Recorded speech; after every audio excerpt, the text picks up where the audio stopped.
Welcome back. We're going to begin the first of our afternoon sessions. And to introduce the first featured speaker of the afternoon, we have one of the newer members, or the newest member of the staff of the International Churchill Society, our executive assistant, Miss Natalie Ellis.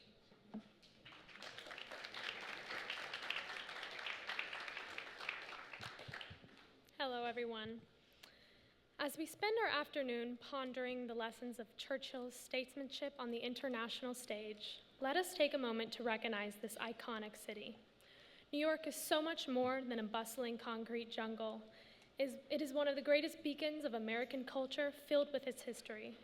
Just nearby is the Lehrman Institute of American History, acclaimed by the National Endowment of the Humanities, the Organization of American Historians, and the White House itself.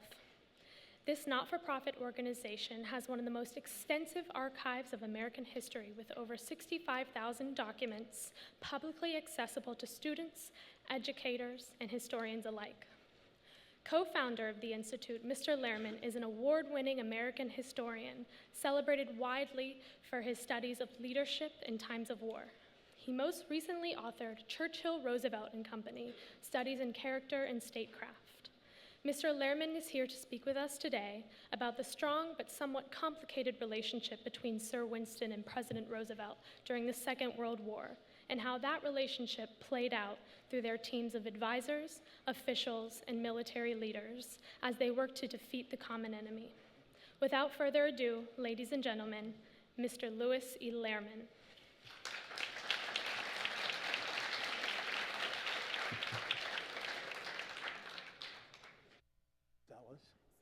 Thank you.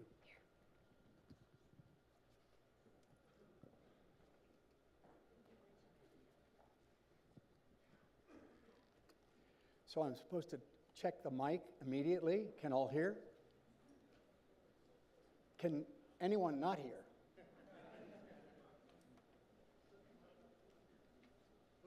Can you put the mic up a little bit?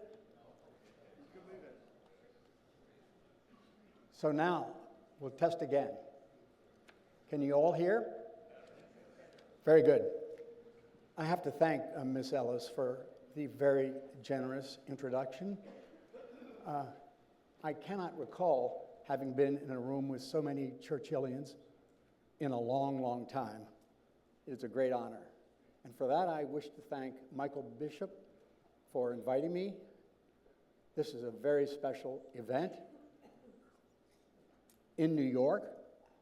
Of course, Mr. Churchill came here as a very young man when he met Burke Cochran, who influenced his speaking from a very early age. Now, I wish to say that we gather in this hall at this hour to contemplate the most colossal war of human history, and to focus, and for me to focus, upon the Anglo-American alliance in World War II.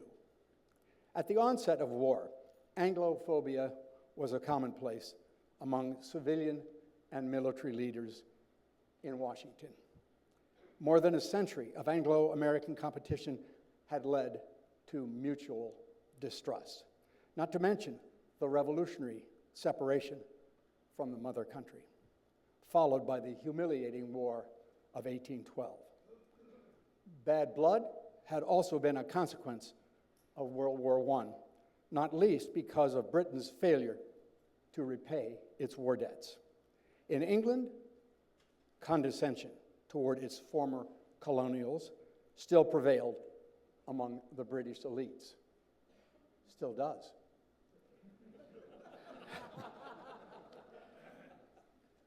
Some American politicians believed that sophisticated British leaders, such as Winston Churchill and John Maynard Keynes, were a clever bunch and would fleece America to keep the British Empire intact. But Winston Churchill himself, as we heard in the previous session, never doubted that the full support of the United States was absolutely necessary to defeat Hitler's bid for mastery of the European continent. Despite the Prime Minister's intense courtship of FDR during the desperate days of 1940 and 1941, President Roosevelt would not consent to marriage in the war against Nazi Germany.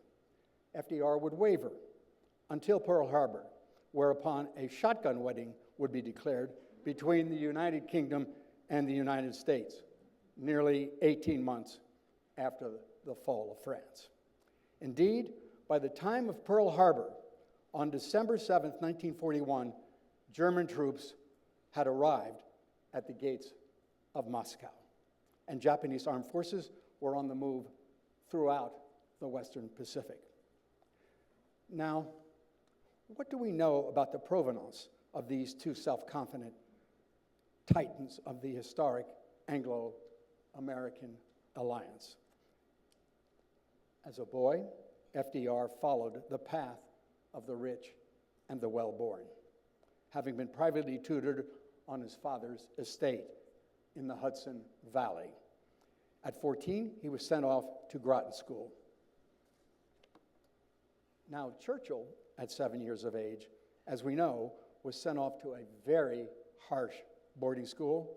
Then, after his years at Harrow, he would struggle to pass the examination to enter the Royal Military Academy at Sandhurst.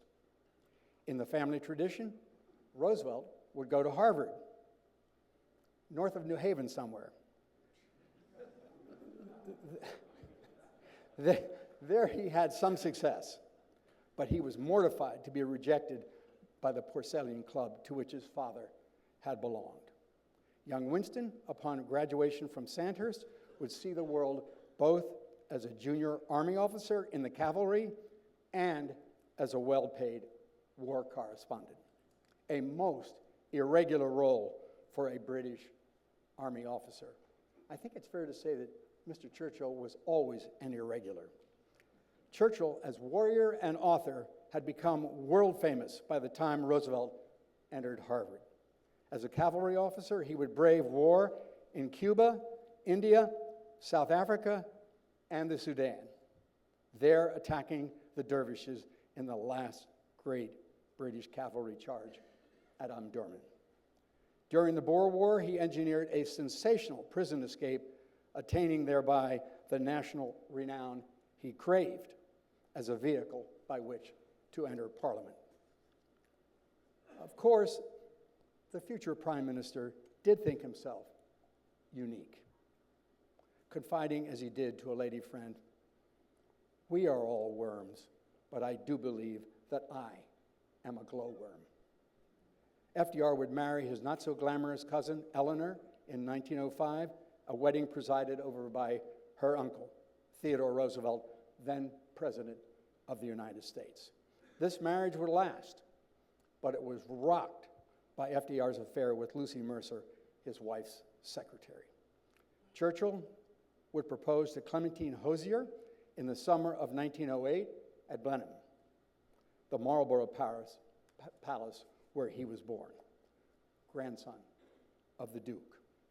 This marriage was troubled also, but it was a great marriage, troubled by the incessant pressures of public life and Churchill's always stretched finances. Churchill would often say, "When your expenses exceed your income, it is not time to cut your expenses, it is time to increase your income," which he did invariably by writing almost 20 million words. During World War I, Churchill served in the cabinet as First Lord of the Admiralty. After his humiliation in the great defeat at Gallipoli, he would volunteer for service as colonel of a brigade in the Belgian trenches, after which he was appointed Minister of Munitions in the Lloyd George cabinet. Roosevelt himself never served in the armed forces, but he would emulate the example of his famous cousin, Teddy, as a hardworking Assistant Secretary of the Navy in the cabinet of Woodrow Wilson. Now, though Britain had declared war on Germany in September 1939, it was not until May 1940 that Winston Churchill became Prime Minister, at the very moment that Britain faced the gravest crisis of her long national history, namely a mortal threat to the survival of the nation itself. Moreover, at the end of 1940, Britain was insolvent, a de facto bankrupt. Isolated by the fall of France, Britain now fought the massive German armed forces alone. In the event, Churchill had resolved that he must have an Anglo-American alliance. While shaving, he would say to his son Randolph, and I quote him, "I will drag the Americans in." But in fact, it would be Japan and Germany on December 7th and December 11th, 1941, who would drag America into World War II. At all levels of the Anglo-American alliance, distrust never fully dissipated during the war. The President and the Secretary of State, Cordell Hull, made known their opposition to Churchill's commitment to maintain the British Empire and its imperial trading preferences. But the Prime Minister would defiantly respond, and I quote him, "I have not become the King's First Minister to preside over the dissolution of the empire." Fortunately, U.S. Army Chief of Staff George Marshall, General Sir Alan Brooke, and General Eisenhower would supervise many senior officers who made the alliance an effective war-making team. Among major civilian officials of the alliance aimed at teamwork were Harry Hopkins, Averell Harriman, Lord Beaverbrook, and Anthony Eden, each the subject of a chapter in my book. Indeed, the gifted Hopkins would become FDR's de facto national security counselor, an unlikely achievement for a former social worker from a small town in Iowa. Hopkins would also gain the trust of the Prime Minister and that of the standoffish Clementine, even winning the respect of the forbidding Joseph Stalin. Now, after his second FDR-sponsored trip to London in July 1941, Harry Hopkins would take a Navy seaplane in a harrowing flight across the Arctic Ocean, where he would meet with Joseph Stalin in Moscow for 3 days. He reported that Stalin welcomed him with a few blunt Russian words. I quote Hopkins, "It was like talking to a perfectly coordinated machine. Joseph Stalin knew what he wanted, knew what Russia wanted, and he assumed that you knew too." Stalin persuaded Hopkins that Russia would survive the murderous German assault, 3 million German troops, an argument which would lead FDR to give massive Lend-Lease aid to Russia, substantially without strings. The aid, in the absence of this aid, the Soviet Union might have collapsed under the German invasion. Now, most historians do emphasize that Churchill, Roosevelt, and company won the war in the West and in the Pacific. But less acknowledged is the fact that it was the Soviet Army that destroyed the bulk of the German armed forces in the East. In fact, 80%, 4 out of every 5 German soldiers killed in battle died fighting the Russians. Of course, victory for the Grand Alliance would come, but FDR would be dead. Churchill out of office, and Joseph Stalin in dictatorial control of Eastern Europe. Let us now plumb the character of the commanders-in-chief of the Anglo-American alliance. Churchill and FDR both were patricians of great ambition, inspired not least by their elite families and their famous forebears. Roosevelt would prove the much better grassroots politician, having the political talent to build a loyal Democrat organization in the Republican Hudson Valley. Franklin Roosevelt, a progressive Democrat, would enter New York politics when the progressive Republican Theodore Roosevelt was the most famous American in the world. But politics was different for Churchill. His heart would always beat to the rhythm of debate in Parliament, not to the noise of grassroots political campaigns. From early days, he was always a defender of the imperial realm, his political conscience having been formed in the Victorian and Edwardian eras, the apogee of British Empire prestige. FDR, though born a son of special privilege, was humbled and strengthened by his heroic struggle to overcome polio and paralysis. Thereafter, FDR became the people's politician, much more attuned than Churchill to public opinion. In fact, Roosevelt was the first poll-driven president. But even in early 1941, after 2 wartime presidential victories, FDR did not preside over a decisive congressional majority. Churchill, on the other hand, governed a large majority coalition throughout the war.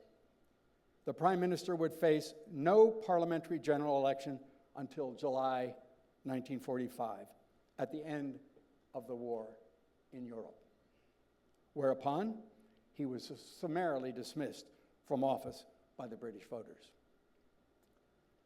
In personal relations, Winston Churchill was generally more straightforward than Franklin Roosevelt.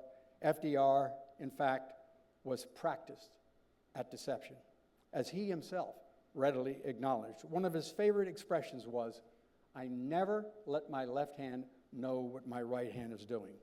And all of his cabinet officers and closest confidants testified to that fact. His good friend, for example, Secretary of the Interior, Harold Ickes, would say to Roosevelt, I quote Ickes, "You won't even talk frankly with people who are loyal to you, the loyalty of whom you are fully convinced." Roosevelt's devoted speechwriter, Robert Sherwood, wrote, and I quote him, "If either the president or the prime minister could be called a student of Machiavelli, it was surely Franklin Roosevelt." More tightly wound, more intense than Roosevelt, Churchill would not rest from the detailed prosecution of the war, day in and day out. The prime minister was all in for the war he was fighting almost all the time. General Hastings Ismay, Churchill's patient military aide, also his liaison to the British chiefs of staff, would make fun of the prime minister's wartime obsession with military strategy and tactics. I quote Ismay, "Churchill is the great military genius of history. He can use one army division on 3 fronts at the same time." Unlike Churchill, who respected the British traditions of cabinet government, FDR paid little attention to his cabinet. His attitude toward the State Department bordered on contempt. For example, Secretary of State Cordell Hull was not in Washington when the president would soon depart for his first summit conference with the prime minister. Off the coast of Newfoundland, at Placentia Bay, in 1941. So Roosevelt invited Sumner Welles, the number 2 man at State, whom FDR much preferred. Like the president, Welles was a Groton man and a Harvard man. FDR was far more comfortable with Welles than with Hull, a former Tennessee senator. In fact, Eleanor Roosevelt would observe, and I quote her, "Franklin is not at ease with people not of his own class." Now, at this Placentia Bay summit near Newfoundland, Roosevelt and Churchill would send a small delegation to Moscow to decide what military resources should be shipped to a beleaguered Russia. To go to Russia, FDR would choose the man who had been managing Lend-Lease in Britain, Averell Harriman, a Groton man too, and the beneficiary, like Roosevelt, of a family fortune. If I may digress for a moment, Harriman was the not-so-rare American in London who embraced the charms of Pamela Digby Churchill, the Prime Minister's very own daughter-in-law. The Dorchester Hotel would accommodate both of them. Edward R. Murrow was another of her suitors. But I seem to be descending into locker room talk, So let's move on. Going with Harriman to Russia was Lord Beaverbrook, a Canadian-born press lord who had served with Churchill in a World War I cabinet. The stubborn Beaverbrook could and did stand up to the Prime Minister. For example, as Minister of Air Production, he proved indispensable to the Royal Air Force victory over the Luftwaffe in the Battle of Britain during the summer and fall of 1940. A crucial victory because it came promptly after the demoralizing fall of France and the Dunkirk rescue of 1940. But Beaverbrook would later complain, and I quote him, "The eating, drinking, and arguing with the Prime Minister nearly killed me, almost made me a drunkard." Of course, not every man could, like Churchill, drink an estimated 20,000 bottles of champagne in one lifetime. FDR was famous for his outward charm, but the president's inward life was utterly opaque, even to those who knew him best. Anna Roosevelt, FDR's devoted daughter, would say no one truly knew FDR, even members of his own family. In fact, FDR confided in no one, almost never wrote anything down, even prohibited the taking of minutes at the meetings of the American Joint Chiefs of Staff. Less amiable than FDR, Churchill could be brutally frank. He was also relentless, but his generals, his admirals, found his constant cross-examination exasperating. FDR, on the other hand, was a big-picture man, even a bit distant. But the president did make the big decisions. As events would prove, FDR chose his military leaders wisely, men such as General Marshall, General Eisenhower, General Arnold of the U.S. Army Air Force, General Vandegrift of the Marines, so too his senior admirals, King and Nimitz, Stark and Spruance. In my book, I focus not only on other major military and civilian leaders, but also on dozens of key figures not so well known, including the Soviet spy at Treasury, Harry Dexter White, Secretary of the Treasury Henry Morgenthal's chief deputy. It was Harry Dexter White who was in charge of the momentous Bretton Woods Conference of 1944, which established the post-war international monetary and financial system.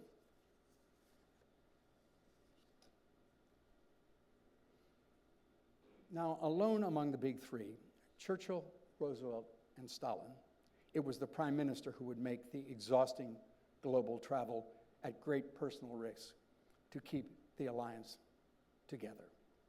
The tireless Churchill would meet Roosevelt 11 times during the war, always in North America, except at Casablanca, Cairo, Tehran, and Yalta.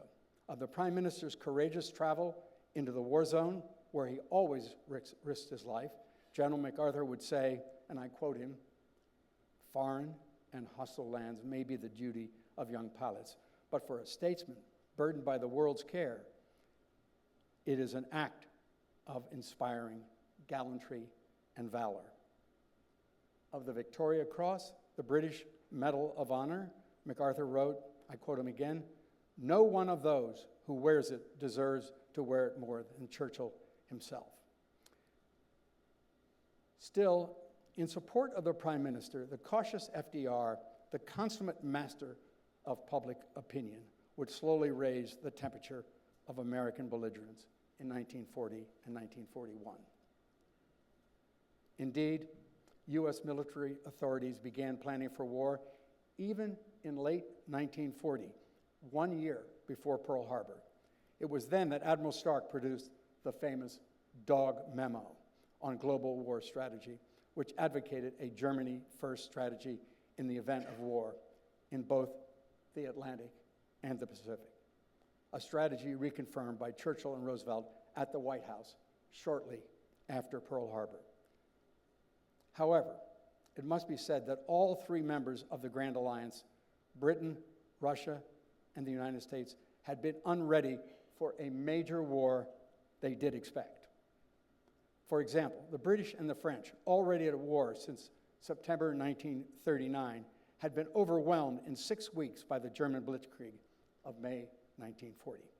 Joseph Stalin, despite many authentic warnings, had been caught totally unprepared for the massive German invasion of June 1941, not least because Russia had been Germany's ally, or de facto ally, from August 1939 until June 1941, the result of a cynical fascist-communist partnership forged by the Hitler-Stalin Pact of August 1939. Even the U.S. government was not prepared for war with Japan, a war that the evidence shows FDR surely expected. It was in the final 2 years of war that the Churchill-Roosevelt friendship would deteriorate. There were sincere policy differences between the two statesmen, confirming the rule of statecraft that nations have no permanent friends, only vital interests. Indeed, the clash of national interests and strong personalities could divide the Anglo-American leaders long before victory was assured. For example, despite the stubborn objections of General Marshall, the Prime Minister and the President would decide to invade North Africa in 1942, thus delaying, among other reasons, for 2 years, the Anglo-American assault on Northern Europe. This North African invasion of November 1942 was carried out by the amphibious Operation Torch, of which Eisenhower was the supreme Anglo-American commander.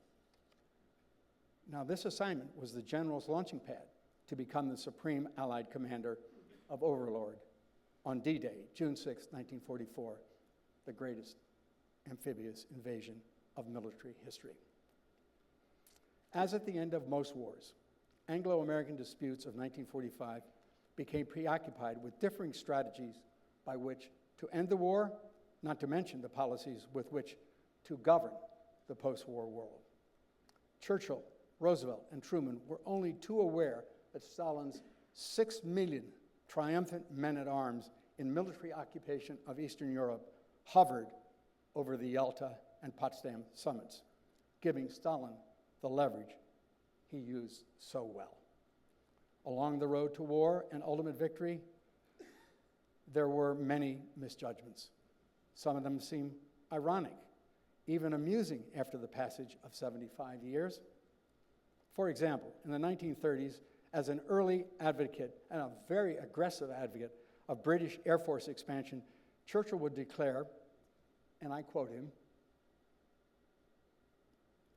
"An airplane cannot sink a battleship because the armor is too thick."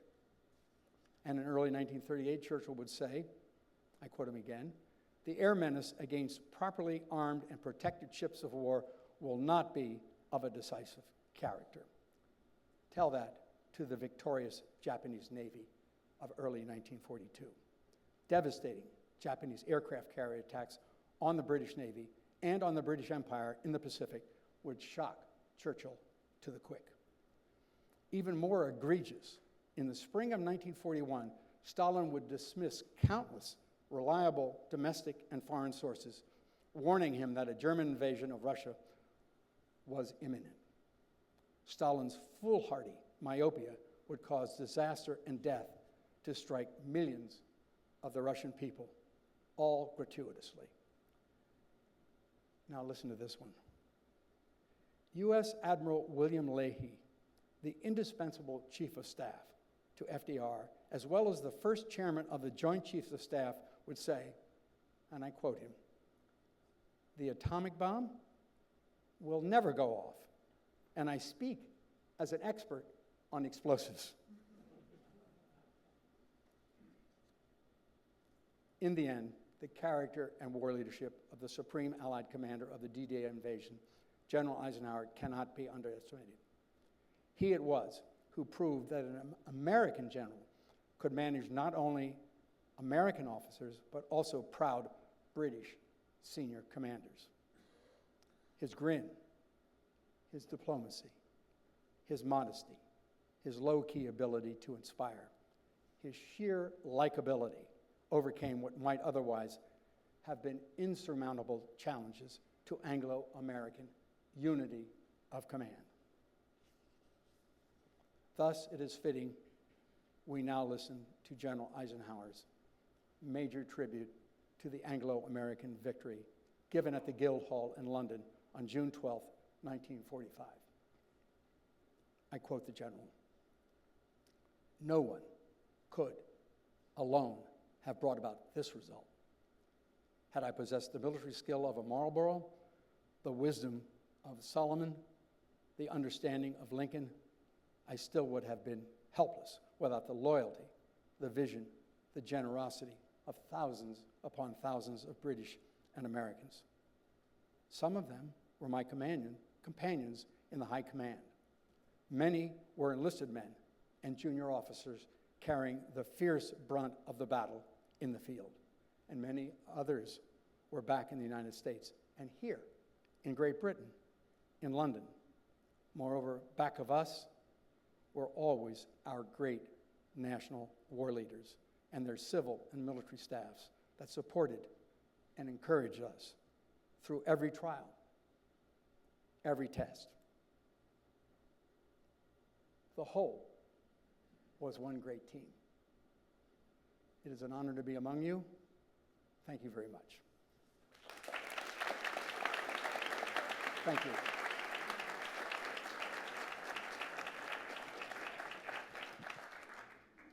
I'm supposed to take questions, but when I see Andrew Roberts in the office, I know I'm in trouble. So I'll try to take some questions. If there's criticism or disputes, all the better.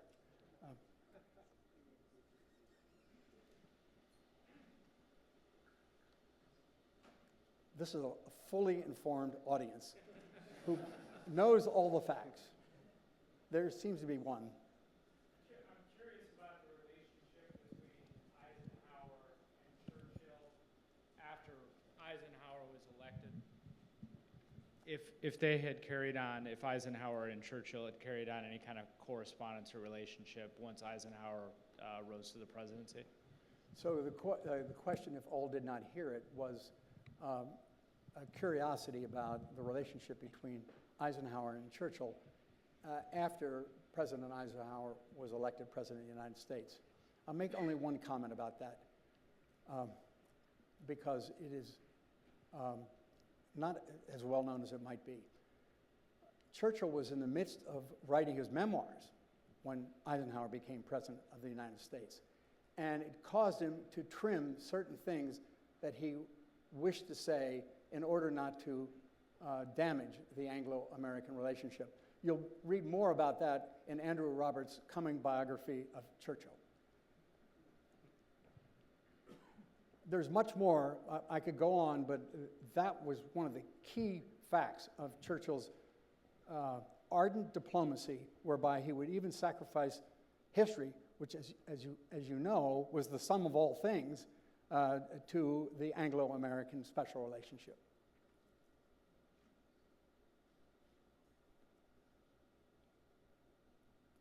Well, I thank you very much. I think I've exhausted you, and you have much ahead of you, so you're probably wise in judgment not to prolong this. Thank you very much.